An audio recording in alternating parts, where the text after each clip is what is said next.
I remember the smell of polished wood and ink that afternoon, the kind that lingers in the offices of lawyers and bankers. I was sitting in a heavy leather chair, the kind that swallows you whole, when my son leaned closer to the solicitor and said words that froze my blood. "He doesn't know what he's signing," he whispered, just loud enough for me to hear. "My father's not right in the head anymore. Best to get this settled quickly." The room suddenly felt colder, though the fire was burning steadily in the corner. My son's voice, my own flesh and blood, sounded like a dagger sliding across glass. Calculated, but sharp enough to cut through my heart. I kept my face blank, my hands trembling only slightly. I wanted him to think I was frail, that his cruel assumptions about me were true. Because in truth, I was pretending to be confused, pretending to be a step away from madness, pretending that the man I had raised could deceive me without my noticing. I let the silence stretch, my eyes drifting to the papers on the oak desk. Legal documents, deeds, rights, my house, my land, my savings, all carefully stacked in front of me, waiting for a signature that would make everything no longer mine. My son shifted in his chair. His wife, perched beside him with her manicured nails and tight smile, leaned forward eagerly. "Just sign, Dad," she said sweetly, though her eyes betrayed the hunger of a wolf. "It's only paperwork. Nothing for you to worry about, nothing for me to worry about." That was the line they had been feeding me for months. Every visit, every phone call, every forced smile, it all circled back to this. They wanted my signature. They wanted my silence. They wanted me to vanish while I was still alive, leaving them in control of everything I had built with my bare hands. But I didn't vanish. I watched. I listened. I played the part of the doddering old fool, because sometimes the only way to expose greed is to let it believe it has already won. As I sat there, my mind raced back to the years that had brought me here, to this chair, in this office, across from the boy I had once cradled in my arms, the boy whose fever I had nursed through long winter nights, the boy whose school shoes I had patched when money was scarce, the boy I had believed would one day carry my name with pride. Now, that boy sat across from me as a man, scheming to rob me blind. The solicitor cleared his throat politely, shifting the stack of papers. "Mr. Thompson, perhaps we can go through these one by one," he suggested, his eyes flicking between me and my son. He looked uncertain, as though he sensed something wasn't right. Yes, my son interrupted quickly. "Father Tyus Italy, don't you, Dad? Best to keep things simple. Just sign where it says, and we'll be done." I forced my lips into a weak smile, letting them twitch as though confused. Sin what?" I asked softly, feigning the voice of an old man losing his grip. I saw the flicker of triumph in my son's eyes. He thought I was slipping, that my memory was fading like autumn leaves in the wind. But inside, I was sharper than ever. Every detail mattered: the way his hands shook slightly with greed, the way his wife's foot tapped impatiently, the way the solicitor hesitated but didn't dare intervene. I picked up the pen, holding it in my hand as though it were heavy. My fingers trembled. My son leaned forward, guiding the paper closer. "Right there, Dad," he said firmly, tapping the line where my signature should go. "Just a little, Mark, that's all it takes." His voice no longer held patience. It held command, authority, as though I were no longer his father, but a burden to be managed. My throat tightened, but I swallowed the lump of grief before it could show. I lowered my eyes, playing the part of the broken old man. And in that moment, I remembered something Mary, my late wife, had once told me. "Sometimes the only way to see someone's true face," she had said, "is to pretend you're blind." She had been right. My son thought he was clever, that he was about to walk out of that office with the keys to everything I owned. He thought the world had handed him a victory. But what he didn't know, what he couldn't know, was that every word, every gesture, every cruel attempt to strip me of my dignity was being etched into my memory, carved so deeply that I could never forget. I hovered the pen over the paper, my hand shaking deliberately. My son's breath caught. His wife leaned forward, Her perfume sharpened my nostrils. "Yes, that's it, Dad," she urged, her voice dripping with false sweetness. "Just one little signature." And I almost laughed at how easily they believed I had lost my mind. Laughed at how greed makes the cleverest people blind. I pressed the pen down, scratching a slow, uneven mark across the line. My son's shoulders relaxed, and a grin spread across his face. He thought he had won. He thought the battle was over before it had truly begun. But what he didn't realize was that this was only the opening act. The curtain had just risen on a play he didn't even know he was part of. And the old man he thought broken, was the one directing the stage. I set the pen down carefully and leaned back in the chair, letting my eyes wander vaguely as though my mind were already far away. My son clapped the solicitor on the back, laughing too loudly. His wife squeezed his hand, her rings glinting in the light. But inside me, a storm was brewing. Because I knew the truth. I had never been mad. I had never been weak. I had only been watching, waiting, pretending. And when the time came, when the final act arrived, it would not be me who was left empty-handed. It would be them. When people look at me now, sitting in my worn armchair with my gray hair and shaky hands, they see only the shell of a man. They see the wrinkles, the pauses when I speak, the way my knees crack when I stand. They forget her. Perhaps they never knew that behind these tired eyes lives a history. A long road walked in muddy boots, paved with sacrifice and endurance. I wasn't always this old man they dismiss so easily. Once, I was a boy with dirt under his fingernails and dreams bigger than the cramped streets of Leeds. My father was a mill worker, his hands rough, his back bent from long hours under the factory roof. My mother stitched clothes at home, her eyes straining by candlelight, her fingers pricked by needles more times than I could count. We had little, but we had pride. Supper might have been bread and dripping, but we never begged, never asked for more than what was ours to earn. As a boy, I learned quickly what life demanded. I remember waking at dawn to deliver newspapers before school, my breath turning to clouds in the winter air. My shoes had holes, so I stuffed them with newspaper to keep my feet dry. At school, I wasn't the brightest, but I was stubborn. I never gave up on a sum, never left a page blank. Teachers said I was steady, not brilliant, but steady. And steady is what carried me through life. It was in those years that I first saw Mary. She lived 2 streets over. A girl with dark hair tied back in a ribbon, and laughter that carried even when she wasn't near. We were teenagers when we first spoke properly at a church dance. She laughed at the way I tripped over my own shoes trying to impress her. But she saw something in me, not riches, not clever words, but reliability. And from that moment, I knew she was the only one for me. We married young, as most did back then. I was barely 21, she just 19. We didn't have much. Our first home was a small terrace house with peeling wallpaper and damp creeping in through the brick. But Mary made it feel like a palace.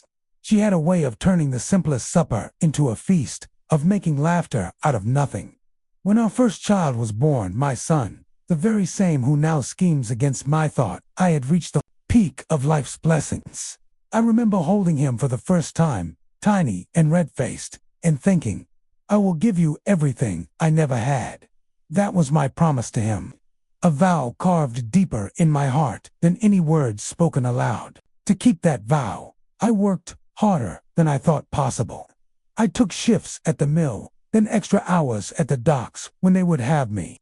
My hands were blistered, my back sore, but every pound I earned went towards that little boy's future. Later, when his sister was born, my resolve only strengthened. We weren't rich, not by any measure, but we managed. I patched shoes until the leather gave out. I learned how to fix a leaky roof, how to mend a broken chair, because paying others was a luxury we couldn't afford. Mary kept the household running like clockwork, her love holding us all together. There were sacrifices, of course, holidays. We never had them. My mates sometimes went to the seaside, brought their children sticks of rock, but me, I stayed behind, worked extra hours. I told myself, one day, when the children are grown, we'll have time for pleasures. But life has a way of swallowing tomorrows. I missed birthdays. I missed school plays. There were nights when I stumbled in past midnight, my clothes reeking of sweat and smoke, while my children were already tucked in bed. Mary tried to tell me not to overdo it, but I couldn't stop. The thought of them ever going hungry haunted me. And yet, despite all that work, I was happy, because every time I saw my children's shoes new for school, every time I heard them laugh without worry, I knew it was worth it. I believed, foolishly, perhaps that they would remember, that one day, when I was old and bent like my father, before me, they would look at me and see the man who had given them everything. Life wasn't always kind. We lost Mary too soon. Cancer took her before she had the chance to see our grandchildren grow. I can still hear her voice some nights, urging me to rest, telling me I'd done enough, but I never felt I had. I carried on, working, saving, keeping the house she had loved so dearly in order.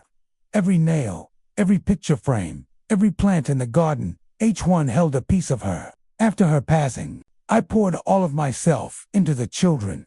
I tried to be both father and mother. I showed up to birthdays with cakes from the bakery.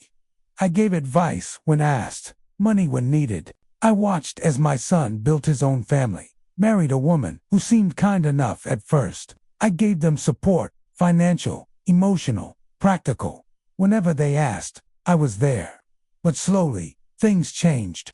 My son became distant, sharper in his words. He spoke less of gratitude and more of entitlement. "Dad, you've had your time," he would say. Or, "You should think about what you're leaving behind." I brushed it off at first, thinking it was just stress. He had a career, children, a mortgage. I told myself he was overwhelmed. Yet the more I gave, the colder he became. Still, I clung to the memories of who I once was. The boy with holes in his shoes who had sworn never to let his children go without. The young husband who promised his bride the world, even if he could only give her a tiny home with peeling wallpaper. The father who worked until his hands bled to keep his children clothed and fed. That's why it cuts so deeply now, to sit across from him and hear him whisper that I am losing my mind. To see in his eyes, not love, not respect, but calculation. Because I am not just an old man. I am a man who lived, who sacrificed, who built everything he now tries to steal. And though time has bent my back and slowed my step, it has not dimmed my memory. I remember it all, the hunger, the laughter, the sacrifices, the promises, and I remember her words. Mary's words. Family is built on love, not on blood alone. How bitterly true those words ring now. As I sat in that solicitor's office, pretending to be confused, pretending to be lost, my mind wandered back to those early days, to the life I had built brick by brick. I thought of the promises made in the dark, of the sacrifices no one saw, and I realized perhaps I had been too generous, too trusting, too blind to the changes in my own son's heart. But not anymore. The past gave me strength, gave me clarity. And it reminded me that though I may appear frail, the foundation of my life, the struggles, the sacrifices, was stronger than his greed. He may think I am an old fool, but I know who I am, and I will not let him erase it. If you asked me, when things truly began to sour, I would struggle to give you a single date. It wasn't one thunderclap of betrayal that shattered my world. It was a steady drizzle, each drop small enough to ignore on its own. But together, they soaked me through. A slow erosion of love, worn down by sharp words and colder silences. At first, it was the little things. My son stopped phoning unless he needed something. If I wanted to see him or the grandchildren, I had to be the one to call. And when I did, the conversations were short, clipped, hurried, though speaking to me was another chore on his list. Then came the comments. They were subtle at first, cloaked in laughter. "Dad, you're repeating yourself again." He'd chuckle in front of his wife. Or, "You already told that story, don't you remember?" I would laugh along, pretending not to feel the sting, but inside, I felt something fragile crack. His wife was worse. She never spoke outright insults, but her eyes told the story. The way she looked at my clothes, as though they carried a stench of poverty. The way she sighed when I sat at their dining table, as if my presence disturbed the shine of her polished cutlery. She would say things like, "You must be tired. Why don't you rest in the lounge while we eat?" As if I were a child to be tucked away. The grandchildren, bless them, still had warmth for me then. They would run to me when I visited, asking for stories of their father as a boy. I loved those moments because they reminded me that once he too had looked at me with awe in his eyes. But even those times grew fewer as their mother ushered them away with the excuse of homework or bedtime. It wasn't long before the remarks grew sharper. One evening, over supper, my son placed his fork down with a clatter and said, "Dad, you really should consider selling the house. It's too big for you. Too much work. You're not as young as you used to be." I remember staring at him, my fork halfway to my mouth. That house wasn't just brick and mortar. It was the home Mary and I had built together, the place where our children had taken their first steps, where laughter had echoed through the halls. To him, it was just square footage, a property to liquidate. To me, it was my life. "I manage well enough," I replied softly. But my words seemed to slide off him like rain off a window. From there, the pressure only grew. Every visit, every call, carried a new suggestion, a new dig. "Dad, you shouldn't be climbing those stairs anymore. Dad, maybe you should think about downsizing before it's too late." Always said with a smile, but behind the smile was steel. The breaking down of respect wasn't limited to words. Actions spoke louder.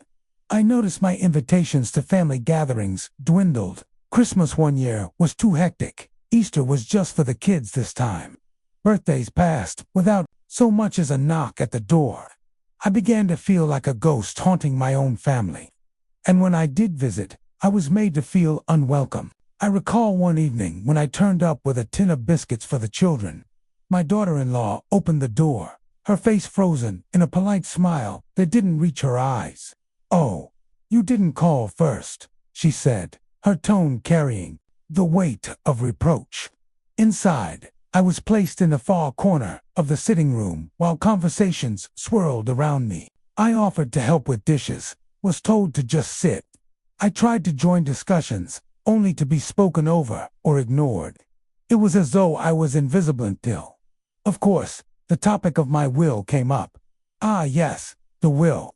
It became their favorite subject. Subtle at first. "You should put things in order, Dad, just in case." Then less subtle. "What happens to the house when you're gone? Have you thought about that?" Eventually, it turned into open suggestion. "It would make sense for us to take care of everything, you know. Keep it in the family. Keep it in the family." How noble it sounded, yet how empty it was. They didn't want to keep it for family. They wanted it for themselves. One particular night stands out in my memory like a bruise that never fades. I had been invited to dinner, though it felt more like a performance than an act of kindness. The table was laid immaculately, wine glasses gleaming under the light. Halfway through the meal, my son's wife leaned forward and said sweetly, "Dad, we've been talking, and we really think it's best if you move in with us. The house is too much, and, well, you're not safe on your own." I looked from her to my son, who nodded solemnly, pretending concern. "It's for your own good, Dad. You're forgetful. You leave the stove on. You're not yourself." The days. I stared at them, my fork heavy in my hand. The words struck me harder than any blow could. Forgetful, unsafe, not myself. I knew then that this wasn't about carrot, was about control. Moving in with them would mean signing over the house, the accounts, the independence I had fought my whole life to preserve. I forced a smile, masking the hurt that boiled in my chest. "That's kind of you," I murmured. "I'll think about it." But I knew I would never hand myself over so easily. After that, the cruelty grew bolder.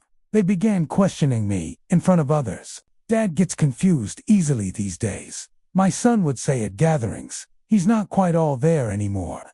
I would hear laughter, see nods of pity. Each time, a part of me withered.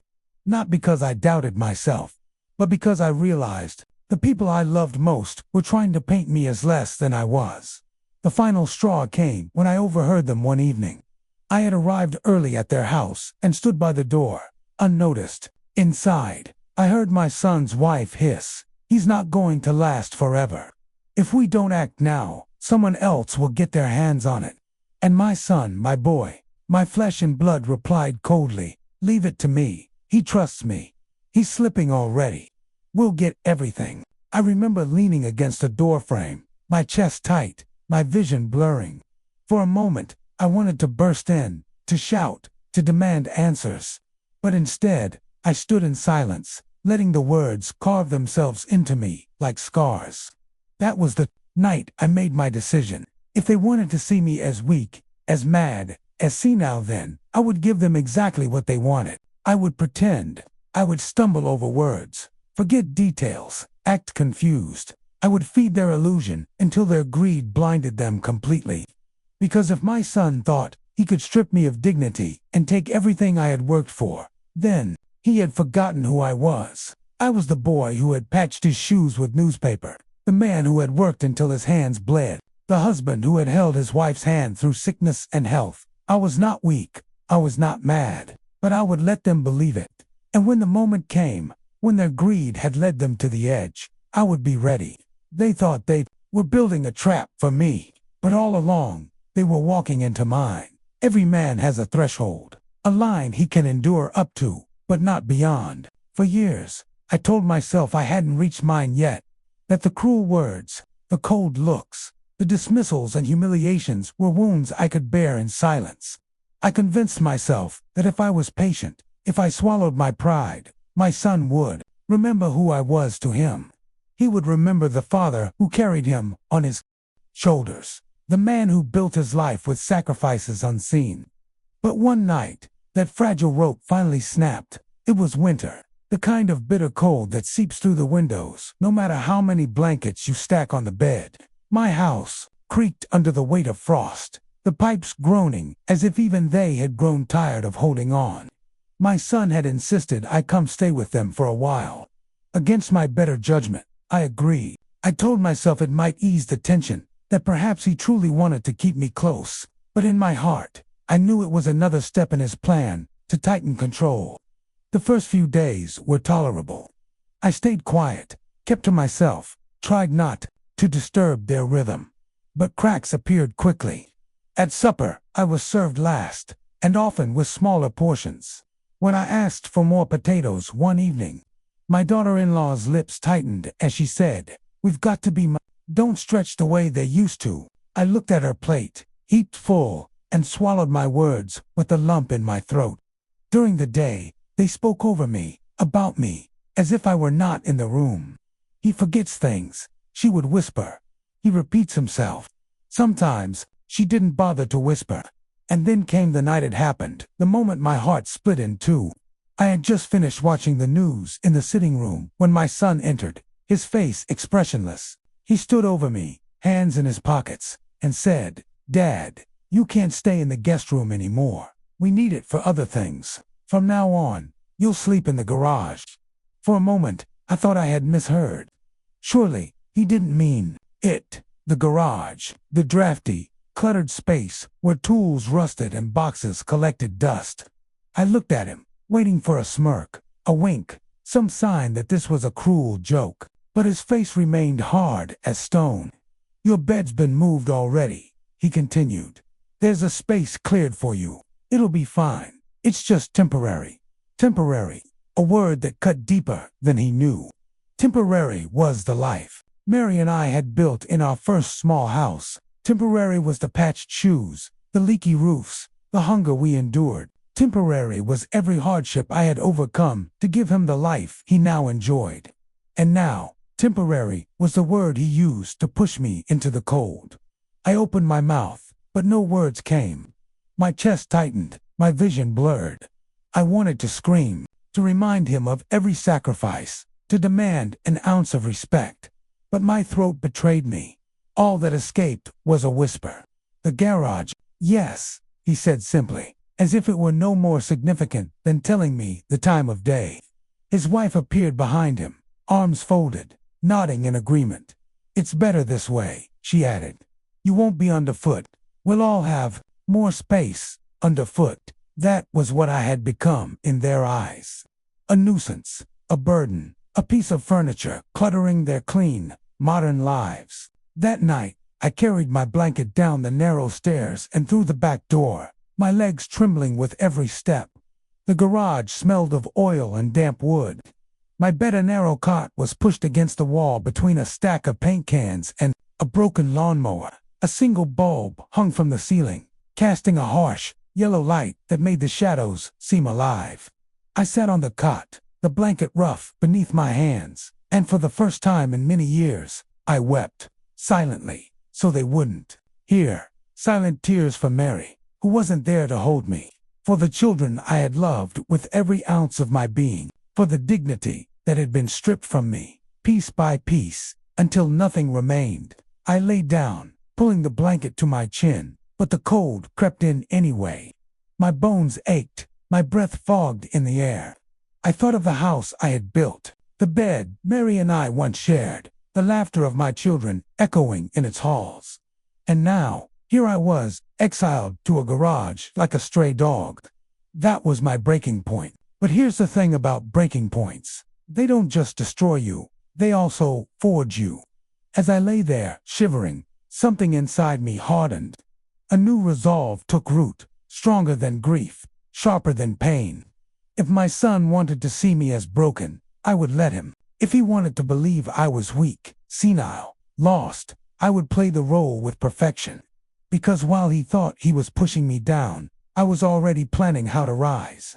I thought of Mary's words again, spoken long ago when our children were small. Sometimes love blinds us to the truth.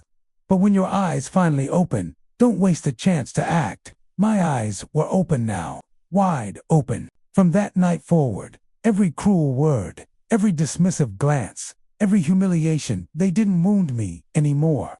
They fueled me. I memorized them, etched them into the walls of my mind. Each slight was another stone in the foundation of the plan I was building. I would not shout. I would not fight. I would not beg. No, I would play the part of the broken old man.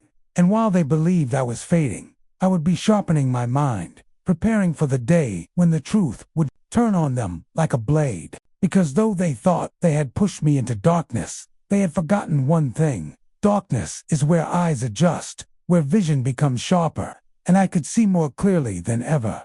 That night in the garage was my breaking point, yes, but it was also my awakening. The night in the garage was the moment I broke, but it was also the moment I began to build something far stronger.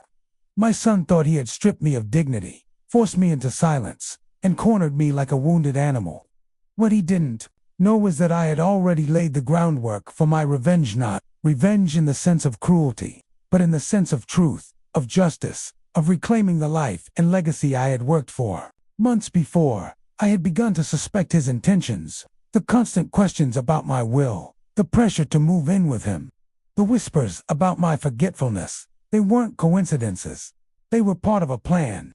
And if there is one thing I've learned in my long life, it's that when people show you their hunger, you must watch carefully to see how far they're willing to go. So I went to see my solicitor, Mr. Hargreaves, a man I had known for decades. His office smelled of leather and ink, lined with books that seemed older than me. I sat across from him, my cap in my hands, and I told him everything. I think my son is after the estate, I confessed. He wants the house, the savings, the lot, and he's trying to convince everyone I've lost my mind. Mr. Hargreaves peered at me over his glasses, his expression grave. And have you? He asked bluntly, though I knew he meant no offense. I gave a small smile. Not yet. That was the day we made the plan. First, he helped me draw up a new will, one my son knew nothing about. Instead of leaving everything to him, I split my estate. Half would go to my grandchildren directly, secured in a trust so their parents could never touch it. The other half, I left to a charity for children without families, children who reminded me of myself in those early, hungry years. And to my son, nothing, not a single penny, not even a trinket. But won't that cause trouble? Mr. Hargreaves asked. Good, I replied. Let trouble come. Let him rage, because then the world will see him for what he is. The second part of my plan was simpler, but riskier. I would let him believe he had one. I would let him think I was slipping, that I was confused, that his lies were working. I would play the fool, stumble over my words, pretend to forget names. Every performance was painful. Every false mistake, a knife twisting in my pride. But I endured it, because it made him bolder. The more he thought I was weak, the more careless he became. And careless men expose themselves. The first test came at the solicitor's office, when he slid those fake papers in front of me. He thought I would sign away everything without question. But what he didn't know was that the papers were meaningless copies of copies, planted there by Mr. Hargreaves and me. The signature I scrawled, trembling and weak, was worth nothing. I watched his smug grin, his wife's greedy eyes, and inside me burned the quiet fire of victory. From then on, I kept playing the part. At dinners, I asked the same questions. Twice, I called the grandchildren by the wrong names. I forgot my own age once, just to watch my son smirk at his wife, as if to say, "See, he's losing it." But behind the act, I was documenting everything. Every insult, every cruel word, every attempt to manipulate me. Kept a small notebook, hidden in the lining of my coat, where I wrote it all down. Dates, times, exact phrases. If he ever tried to drag me to court, to declare me incompetent, I would have evidence enough to show the judge the truth. Then came the day of the reading.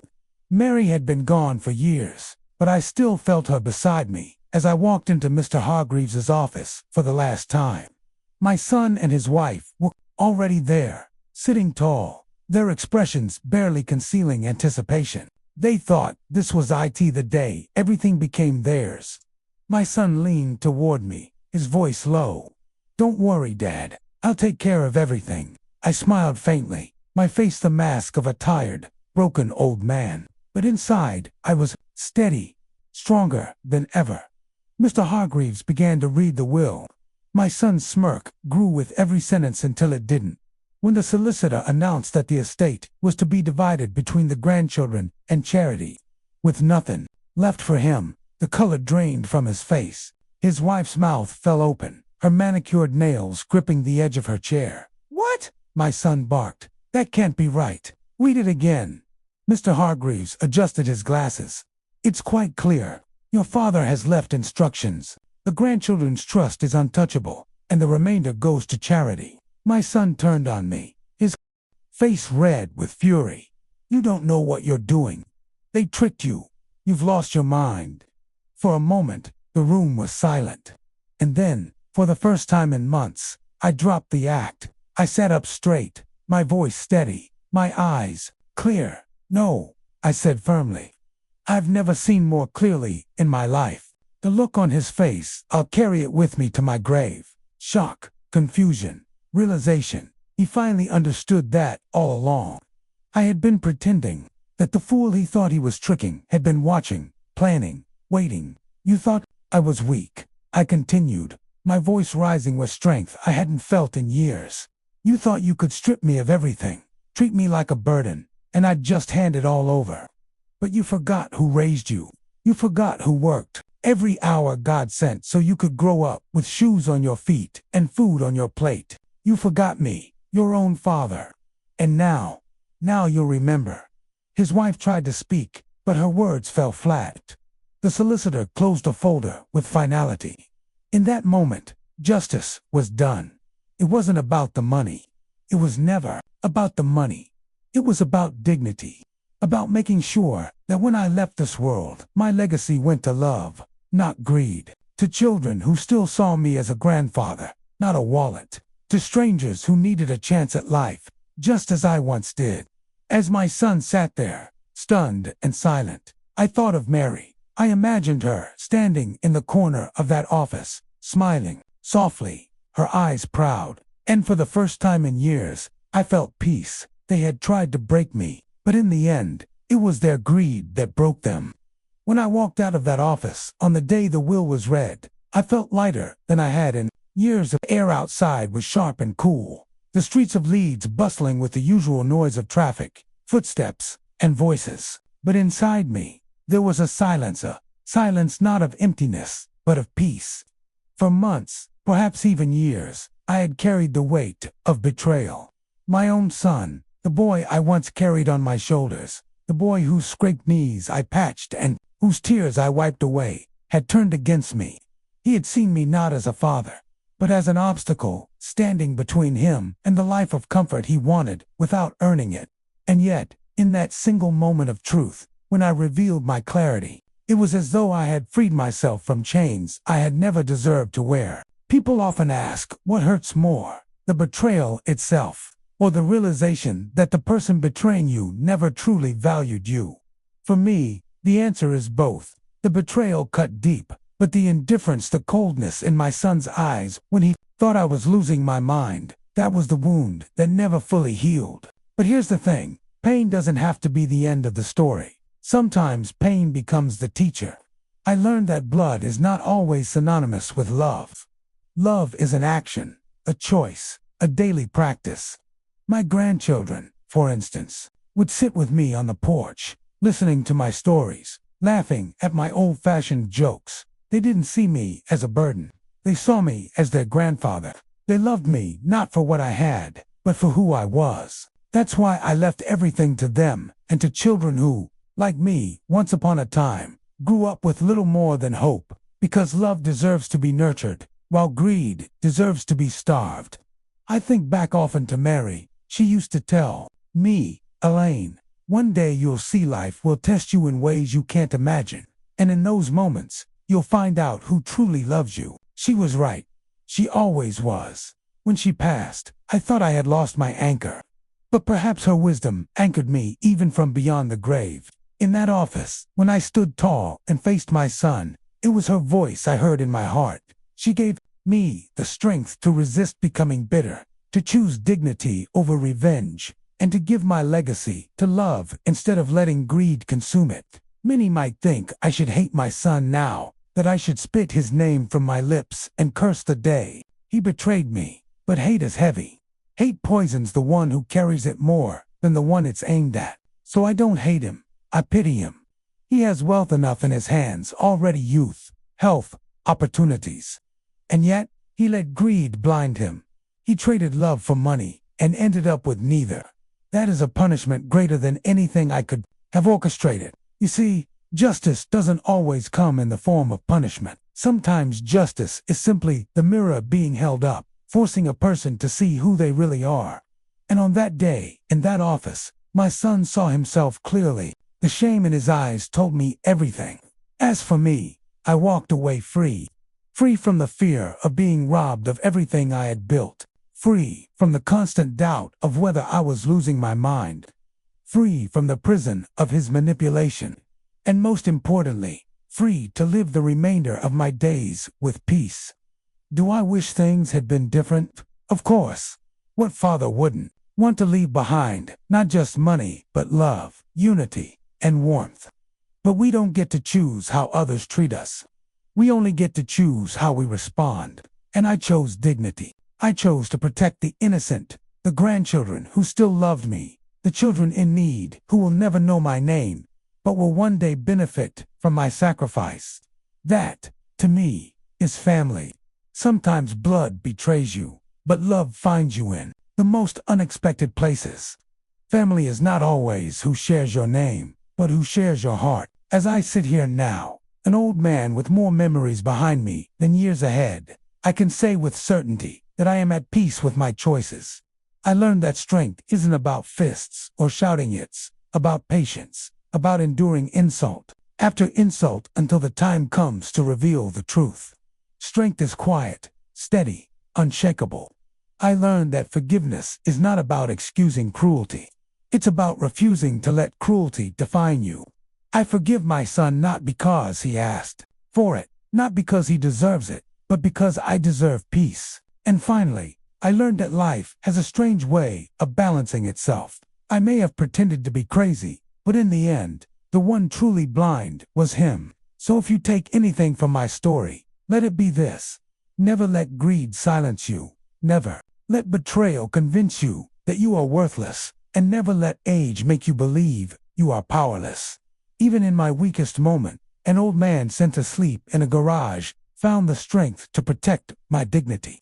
And if I could do it, so can you. Because dignity is the one thing no one can take from you unless you give it away. And I will never give mine away.